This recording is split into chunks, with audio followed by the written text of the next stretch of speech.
With that, I'm going to introduce our first presenter.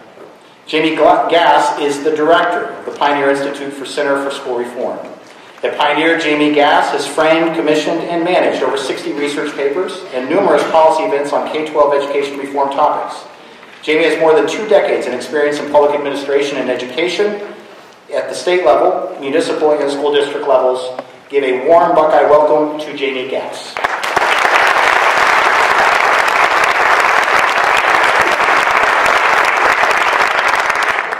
Thank you, Seth, so much, and I want to thank Heidi and Tia for assembling this event tonight, but also I was here about a year or so ago, and they assembled 3 excellent events in 3 cities that attracted about 1,000 people, and that was really impressive. I have to say, we've been working in about 20-some-odd states across the country in the last several years on Common Core, and the level of grassroots activism in Ohio has been really impressive.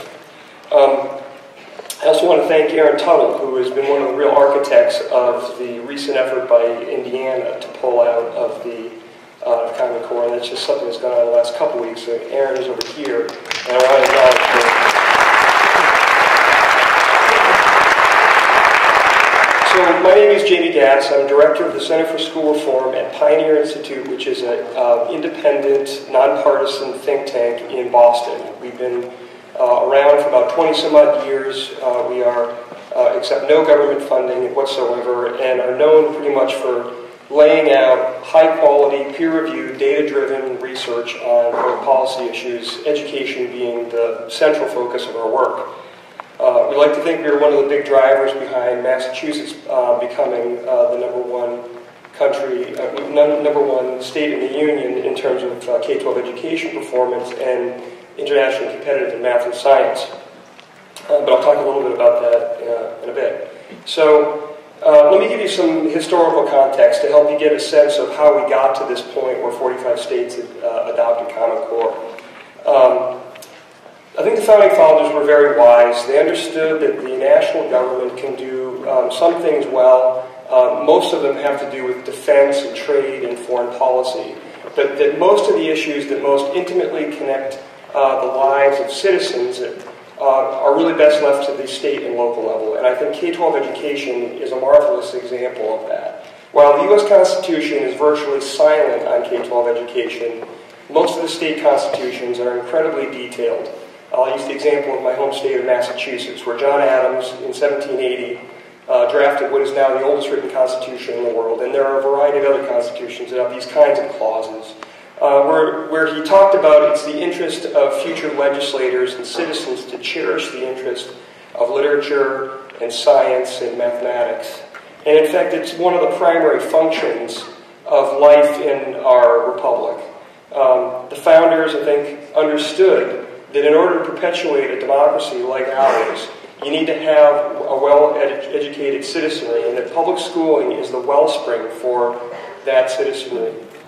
But they also were extraordinarily wise about understanding that state governments, as good as they are, that it's really the localities. And the fact is, if you looked at the history of public education, you look at the history of the country, it's really localities, parents and teachers and students at the local level that have really driven K-12 education.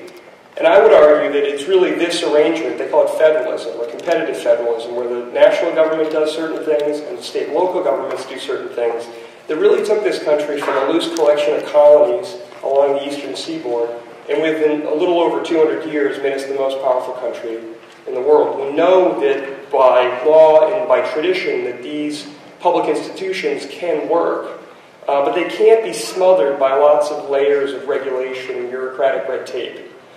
And these are observations that, going back centuries, when foreigners come and visit this country, like Alexis de Tocqueville, who was a Frenchman who came to this country in the 1830s to study what this new democracy was all about, he said that, what is going on in the United States is just profoundly different from what is going on in France or Europe or other countries where kings and queens and ministers and monarchs all determine these questions of public policy from the top level. But that in this democracy, this new democracy that he was witnessing in the 1830s, these decisions come from the local level.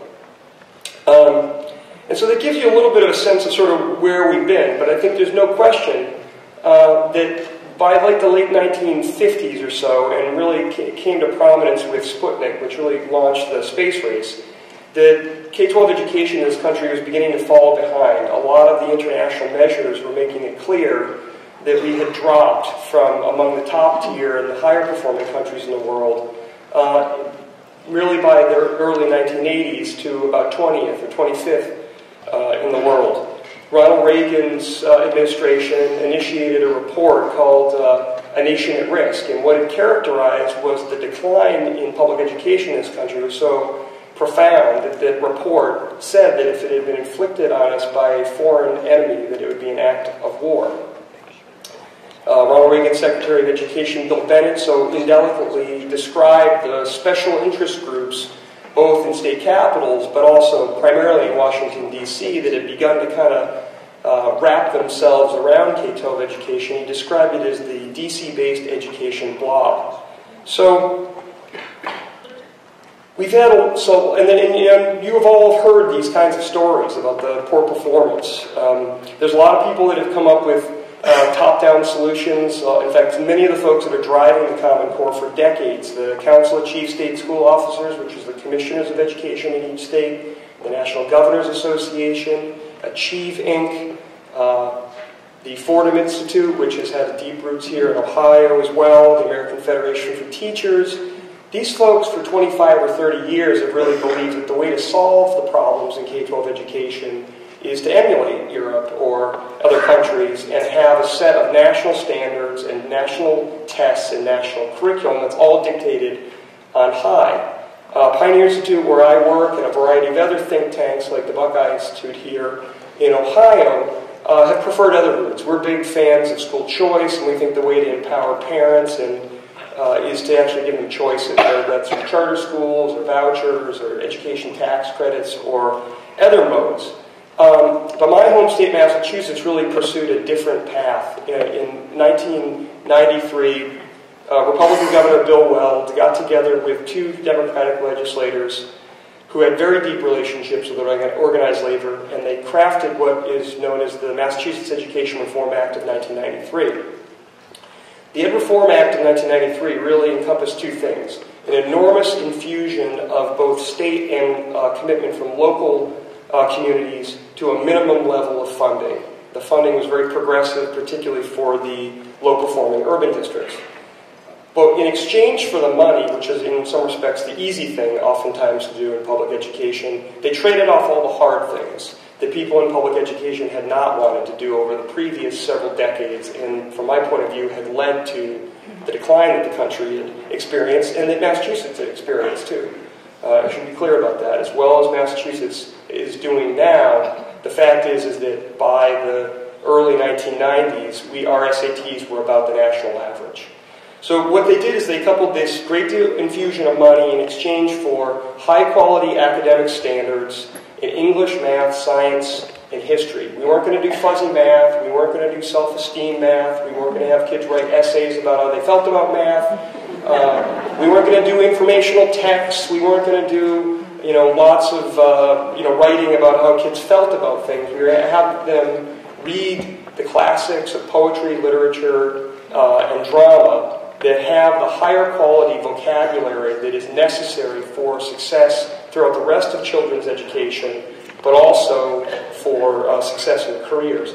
I would argue that the importance of the vocabulary also in reading these texts like Huckleberry Finn or Sherlock Holmes or Charles Dickens is that they're the kinds of texts and books that teach us about the stories that make our children human.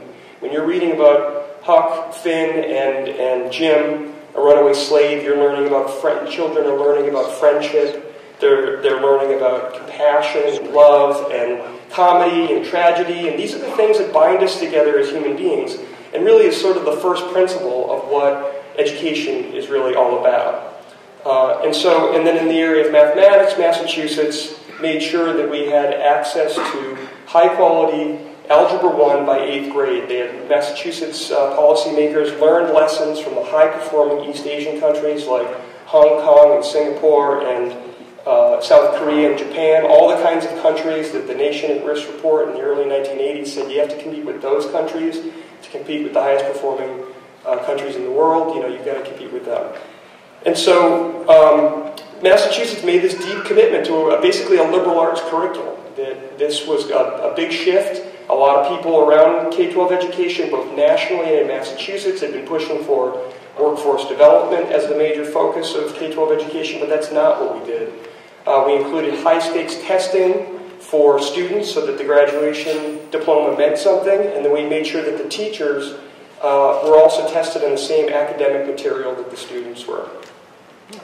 And I'm not sort of explaining this to you or talking about it by way of bragging about my state. I'm trying to give you an example that we actually don't need to look to Hong Kong and Singapore and South Korea or Japan anymore, that we have models of high-quality standards, and we've got models here in the United States of high performance. And let me just tell you a little bit about that. So there's a test called the NAEP test. It's the National Assessment of Educational Progress. It's called the Nation's Report Card.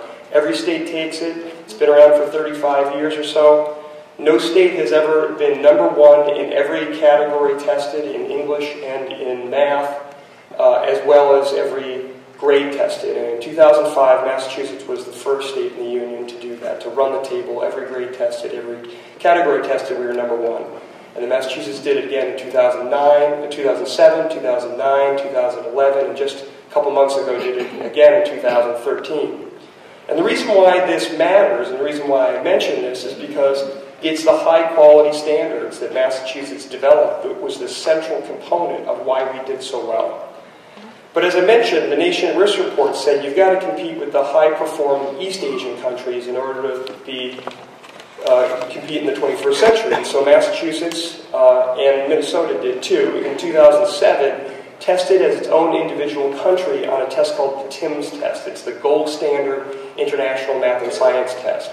And Massachusetts students in the 8th grade were tied for #1 in the world in science, and we were in the top 5 in mathematics. And we replicated that again in 2013. So again, these are hard-won lessons from a state that spent 20 years working on these kinds of efforts, which kind of gets us to where we are with Common Core. So in 2007 and 2008, the National Governors Association and the Council of Chief State School Officers, two Washington, D.C.-based trade organizations that don't represent states, they represent governors and commissioners of education in each state. They sat down with the Bill and Melinda Gates Foundation and decided that the way to fix the problems of stagnation and decline in K-12 education was going to be by having a set of national standards, testing, and curriculum. A lot of these players were the same players that pushed for this in the early 1990s under the Clinton administration, and an effort fell flat on its face. And again, I think it's important to remember that while this race to the top that I'll talk a little bit about here was pushed by the Obama administration, there have been a lot of Republicans, including Jeb Bush, and including the Fordham Institute in Ohio, that have also been pushing for this. And so it's not a partisan issue by any sense of imagination. And so what happened is that in 2009, the Obama administration had passed through Congress the stimulus package. And part of the stimulus package, there were no specific hearings about the race to the top. There was no discussion of national standards or national tests or national curriculum or any of this. But baked into the stimulus package was a thing called Race to the Top, which was a $4.3 billion contest that was being driven by the Obama U.S. Department of Education, in which states had to agree to compete for that money, but they had to sign on to a variety of different policy objectives that the Obama administration said that they needed to sign on to participate. And so that is how most of the states adopted Common Core. They adopted it through a federal grant program, which I'll talk, there's some problems, legal problems about that, which I'll talk about in a bit. And so that's, again, 38 to 43 of the states adopted through this federal grant program and then including Massachusetts, by the way. And so what we decided to do, what Pioneer decided to do, we're independent researchers, and because they had to have Massachusetts, we're the highest performing state in the union, internationally competitive, they had to have that trophy on their mantelpiece so that they could get other states to fall in line. What we decided to do was take a look at what's the quality of these standards. Massachusetts had the most to lose. So we got a woman named Sandra Stosky who worked on the standards in Massachusetts in English language arts and in mathematics and other subjects. We coupled her with a guy named Jim Milgram, who worked on the very high-quality mathematics standards in California. Another guy named Zev Werman, who was a Silicon Valley engineer who had worked on the really high-quality math standards in California. And we asked them to sit down and objectively crosswalk and evaluate the quality of Common Core against high-standard states like Massachusetts and Indiana and Minnesota and Texas and California.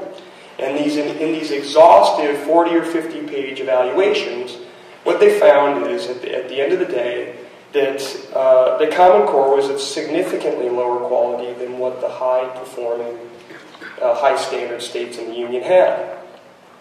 Specifically, they had ignored in English language arts the evidence from Massachusetts that the way to prove student reading is through high-quality classic literature, poetry, and drama. The research that we did on it illustrated that Common Core in high-standard states like Massachusetts and Indiana was going to be cutting classic literature, poetry, and drama by about 60%. So they completely ignored all of that evidence. On the mathematics side, it's not any better for Common Core. What Jim Milgram and Zev Werman found was that Common Core ignored the evidence from Massachusetts, it ignored the evidence from Minnesota, it ignored the evidence from Indiana and other states and the East Asian countries, and pushed off access to Algebra 1 to late 9th grade or early 10th grade. In addition to that, Common Core employs a form of experimental geometry that's never been successful in any place that's ever been tried, including the former Soviet Union. And then it really tops out at Algebra 2 Light. So if your child is interested in the STEM fields of science, technology, engineering, or mathematics, Common Core math is really a path to nowhere, because there is no pre-calculus, there's no calculus, there's no trigonometry.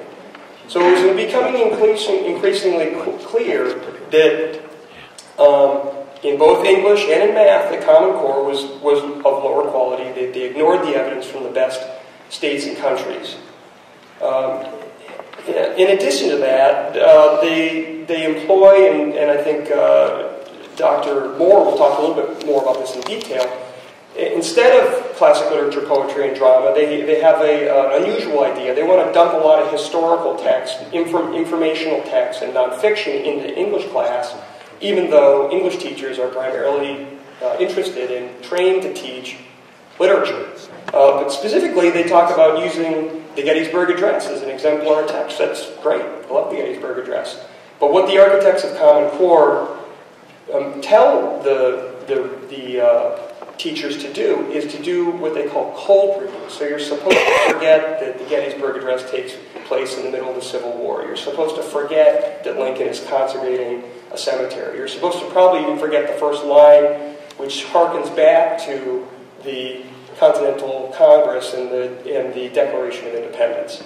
This is a very peculiar, it's anti-historical, it's anti-intellectual, but it's a pretty dangerous idea too, because the fact is that if kids don't know any historical context, it's not going to mean very much to them, and it also makes them a lot more susceptible to being fed a lot of misinformation. The next piece of research that we took a look at was the legal dimensions of it, because the fact is that Republicans, Democrats, liberals, conservatives, for 30 years or so have known exactly what I mentioned at the beginning, which is that state and local governments have jurisdiction over K-12 education in this country. Even after 25 or 30 years of steady growth in the federal government's role in K-12 education, they still only fund about 10% of it. So 90% of public schooling is funded at the state and local level. So it's bizarre to have people dictate the standards to you and the tests to you while you get to pick up the tab. So what we did is we employed a general counsel and deputy general counsel into the second Bush administration. These are the two highest-ranking lawyers in the federal government, Kent Talbert and Bob Eitel, to look at the federal laws. And what they came back with, sort of dispassionate and lawyerly detail, is that there are 3 federal laws that explicitly prohibits the federal government from funding, directing, validating, encouraging national standards, testing, and curriculum. And those are the Elementary and Secondary Education Act of 1965, which was signed by that great Tea Party president, Lyndon Johnson. There's the General Education Provisions Act, which was signed in 1970 by Richard Nixon.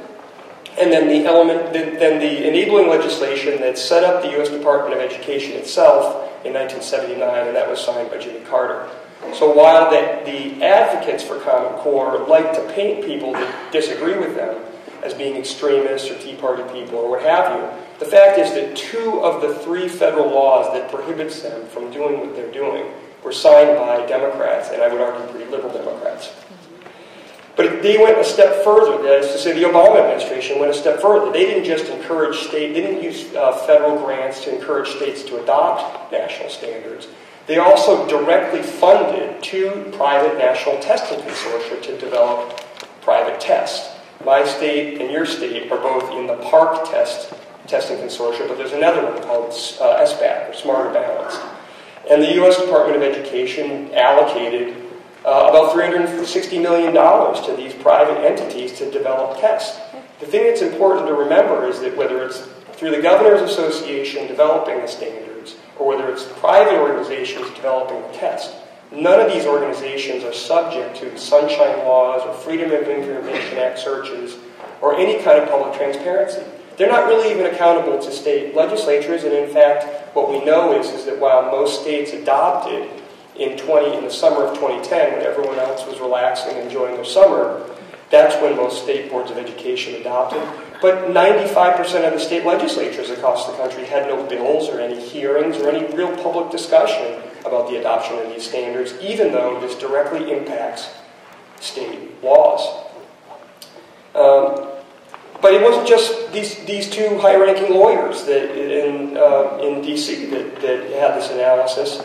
George Will, the syndicated columnist who touches about 30 million readers every week and has for 35 years, has done 2 columns on this topic, including one just in January, saying, look, the U.S. Department of Education, the Obama administration is just pretending that there are federal laws that just brushing them aside. They're pretending that they don't exist, that they're doing exactly what federal law and the Constitution tells them they can't do.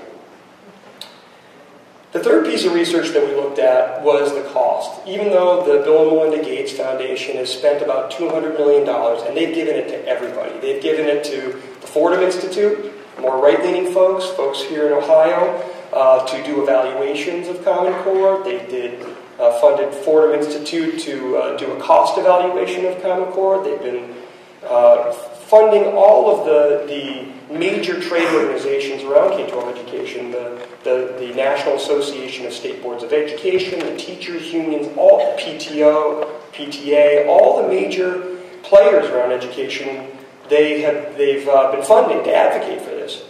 But what they didn't do was do any cost projection on what's going to cost states and localities to implement it. In fact, Pioneer was the first institution in the country to do a cost projection. We got a guy named Tedra Barber, who had worked in the U.S. Department of Education under the first Bush administration and in the first administration of President Clinton. So he worked for both Republicans and Democrats. And he had a lot of experience on both Capitol Hill, but also testing at the state level. And what he and his researchers came up with was a projected cost of implementation at the state and local level nationally of $16 billion. Again, that 90% of that will be picked up by state and local governments. My state, Massachusetts, we got $250 million to ditch our higher standards and our testing through the race to the top. I understand Ohio also won race to the top.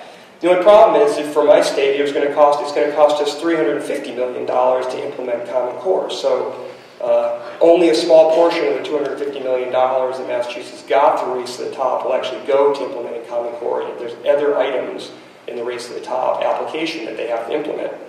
But we should consider ourselves lucky in Massachusetts, because here in Ohio it's going to cost you, by our projections, $628 million. And again, none of the players around this bothered to tell anybody what it was going to cost. After we released ours, the Fordham Institute, big Ohio player, they came out with their own cost analysis. The only problem for them, which was brought to light on a legislative hearing in Indiana by a state senator from rural Indiana, the Fordham Institute neglected to include the largest cost driver, which is the multi-year technology costs. So it was pretty embarrassing for them on the floor of the Senate to have to explain why they left out the biggest cost driver. There's other pieces of research that we have coming, including a paper that Jane Robbins, who's speaking next, on the data collection. So she can talk about that in a lot of detail. And Pioneer is a big advocate of school choice. The fact is that whether it's charter schools or vocational technical schools, or increasingly through school choice programs like in Indiana, voucher programs, and archdiocese schools, and many archdiocese schools across the country have adopted Common Core. The fact is that if all these different school choice options are being herded into the same set of standards or the same set of tests, there isn't going to be any school choice at all. And in fact, most of the big drivers behind Common Core, the Governors Association, the Council of Chief State School Officers, American Federation of Teachers, Achieving, all the big players for Washington, D.C. who are driving this, over 25 or 30 years, not only are they not school choice advocates, they have been hostile to school choice. They are in no way, shape, or form considered on the vanguard of pushing for parental choice.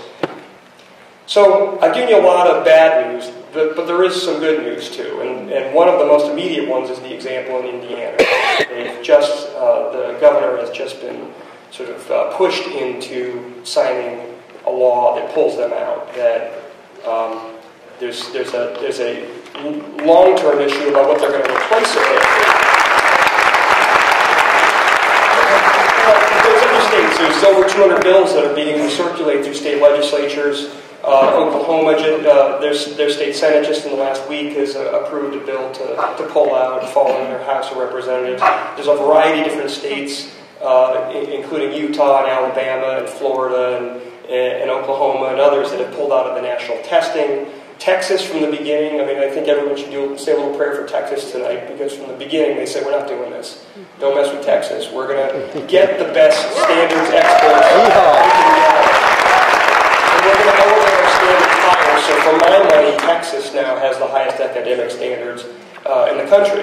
And there's an enormous amount of pushback going on all over the country. The fact is that we can't respond to all of the inquiries that we have to speak, because whether it's Salt Lake City or Indianapolis or Nashville or Tallahassee, moms in particular, and when you look over at the audience, it's almost all across the country, 70-80% of the people in the audience are moms, because the fact is that this is a genuine grassroots-driven effort. The moms and the grandmothers who do a lot of the work and the day in, day out work with their kids are seeing this poor quality. They're not happy about it. They can't get any questions answered. When they talk about opting their kids out of the testing, they get told that they're going to be suspended, or all kinds of things that you wouldn't expect from.